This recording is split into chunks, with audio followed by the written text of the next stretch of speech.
मरते समय कहीं कुत्ता दिख गया तो मरने के बाद कुत्ता ही बनना पड़े। ये मैं हंसने के लिए नहीं कह रहा हूं, शास्त्र सम्मत सिद्धांत कह रहा हूं।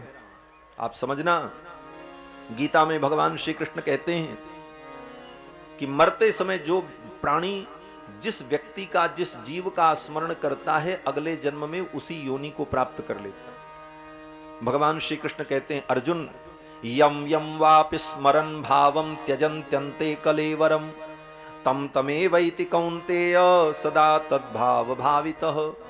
हे अर्जुन, जो व्यक्ति मरते समय जिस भाव का स्मरण करता है, जिस जीव का स्मरण करता है, जिस रूप का स्मरण करता है, अगले जन्म में वो उसी रूप को प्राप्त हो जाता है।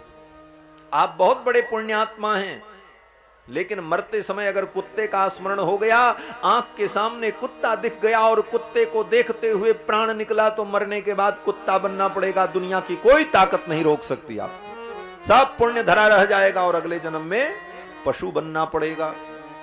भागवत की कथा प्रमाण है, जड़ भरत जी का चरित्र आप पढ़ें। भरत जी राजा थे इस भारतवर्ष के, ऋषभ देव के ज्येष्ठ पुत्र भरत, महात्मा भरत, लेकिन जंगल में तपस्या कर रहे थे। एक हिरन के बच्चे को लाकर के पाल लिया अपने आश्रम में, और उस हिरन के बच्चे से मोह हो गया। एक दिन वो हिरन का बच्चा कहीं चला गया और उस हिरन के बच्चे की याद आने लगी। वो कहां चला गया, मेरा हिरन कितना अच्छा था।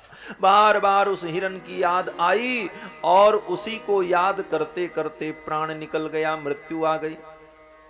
मृत्यु आई, मृत्यु तो बता के आती नहीं, मृत्यु कोई अलार्म तो देती नहीं, मृत्यु कोई पूर्व सूचना नहीं देती, मृत्यु तो अचानक आती है। और मृत्यु आ गई, हिरन का स्मरण कर रहे थे, इसलिए अगले जन्म में जड़ भरत जी महाराज हिरन बन गए।